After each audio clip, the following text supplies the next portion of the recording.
भगवान से कामना है कि हमारे भाइयों के हाथ हमेशा दान और धर्म की तरफ बढ़ते रहे, समाज में सम्मान मिलता रहे। आज महाराज भगवान कन्हैया का पहला विवाह रुक्मणी के साथ में होता है, दूसरा विवाह जामवंती के साथ में, तीसरा विवाह सत्यभामा के साथ में, चौथा विवाह कालिंदी के साथ में, छठवां विवाह पांचवां विवाह में त्रिविंदा के साथ में, छठवां विवाह शीलभद्रा के साथ में, सातवां विवाह महाराज लक्ष्मणा के साथ में, आठवां विवाह सत्या के साथ में। एक भामासुर नाम का राक्षस था जिसने 16,100 कन्याओं का अपहरण किया। उन कन्याओं ने भगवान को याद किया है तो भगवान ने आकर के उस राक्षस का वध किया और उन 16,100 कन्याओं के साथ विवाह किया। अब भगवान कन्हैया के विवाह कितने हो गए बुजुर्गों? गिन के बताओ कितने हो गए? शाबाश, 16,108 हो गए। जब बताओ पूरी कौन से ब्याह में खब्बे को मिलेंगे? तो केवल तुम गिनते ही रहे। चलो गाँव में छह ना मिलो, कोई बात नहीं, हमारी तरफ से कल बुले होता है। तुम्हारा कल सब लोग आइयो, कल पूरा मिलेंगे, छेना नहीं मिलेंगे। बोल कन्हैया लाल की। भगवान कन्हैया के विवाह 16,108 हुए। अब आ जाइए देखते हैं महाराज सुदामा चरित्र की तरफ।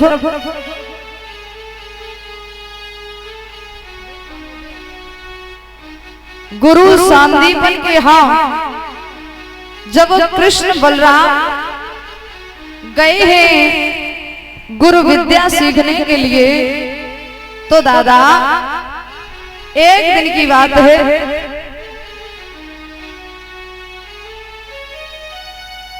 और 101 मुद्राएं देकर के सम्मान कर रहे हैं कुंतेश यादव जो गुजूपुर से आए हुए हैं। भगवान से कामना है भैया जी के हाथ हमेशा दान और धर्म की तरफ बढ़ते रहे, समाज में सम्मान मिलता रहे, राधा रानी अपनी असीम अनुकंपा भैया के ऊपर बनाए रखे।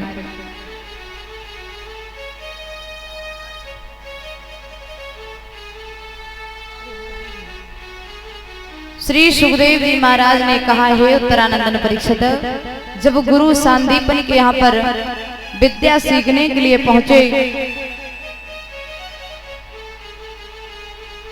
और श्याम सुंदर नगला गुलाल से 101 मुद्राएं देकर के सम्मान कर रहे हैं। अमन राठौर सलगामपुर से आए हुए हैं, 101 मुद्राएं देकर के सम्मान कर रहे हैं। आकाश यादव या आकाश नगला गुलाल से आए हुए हैं, ये भैया 101 मुद्राएं देकर के सम्मान कर रहे हैं। मैं भगवान से कामना करूंगी कि हमारे तीनों भाइयों के हाथ हमेशा दान और धर्म की तरफ बढ़ते रहें, राधा रानी अपनी असीम अनुकंपा भाइयों के ऊपर बनाए रखे। भैया इसी धर्म के रास्ते पर आगे बढ़े, आगे चल करके अपने माता पिता का नाम रोशन करें।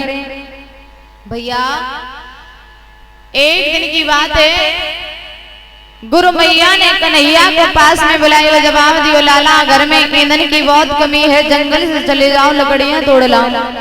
कन्हैया ने जवाब दिया मैया चिंता मत करना, चतुर सुदामा भैया हमारे साथ है, हम जंगल से जाएंगे और अभी के अभी लौट करके आएंगे। दोनों भाई चले तो पीछे से मैया ने और सुदामा से कहा है, सुदामा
बेटा ये चना ले जाओ दोनों भाई, जब भूख लगे तो मिल बांट करके चब लेना। जंगल में पहुंचे, कन्हैया एक वृक्ष पर चढ़ गए, लकड़ियां तोड़ने लगे। नीचे सुदामा लकड़ियों को एकत्रित करने लगा। लेकिन अकस्मात उसी जंगल में दादा आंधी तूफान आने लगा, बिजली कड़कने लगी, बारिश होने लगी, ओले गिरने लगे। बच्चे उसी जंगल में फंस गए। जब जंगल में बच्चे फंस गए दादा, तो सुदामा को भूख लगी। जब भूख लगी तो वही चने निकाल करके चबने लगे।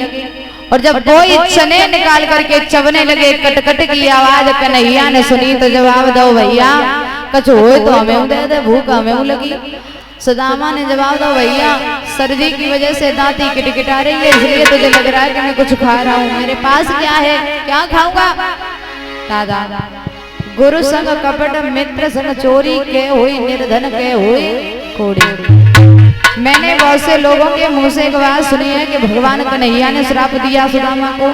कोई कहता है गुरु मैया ने श्राप दिया है कन्हैया सुदामा को। जवाब दिया, देखे ना तो कन्हैया ने ना ही गुरु मैया ने, श्राप उन चनों में लगा था कि जो भी वो चने खाएगा तो हमारा दरिद्री हो जाएगा। ये बात सुदामा को पता थी कि इन चनों में श्राप है, तो वो चने खुद सुदामा ने चब लिए। बोले हम अपने होते हुए अपने मित्र को दरिद्र होते हुए नहीं देख सकता।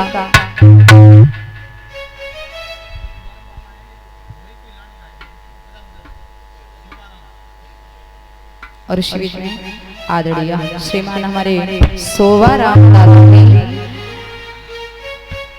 50 मुद्राएं देकर के सम्मान कर रहे हैं। दादाजी कह रहे हैं कि होली की कोई लाइन सुना दीजिए। चलो भैया, हम भैया के मन की करते हैं तो बब्बा के मन की काय नहीं करेंगे, जरूर करेंगे। होली की लाइन सुनो।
बहुत बहुत धन्यवाद दादाजी, आपने फूलों की वर्षा की हमारे ऊपर। हम तो भगवान से विनती करेंगे, तुमने फूलन की करी, भगवान तुम्हारे ऊपर रुपये की करे। बोल कन्हैया लाल की। बारे शेरो बस नचबे में आगे हो, जयकारा में आगे ना आए। जो तो बात फिर कहेंगे जयकारा कतई मत बोल दियो। आज ना बोलियो, कल पता चलेगा जब सरैया के सरैया घूंघट में ले जाइयो।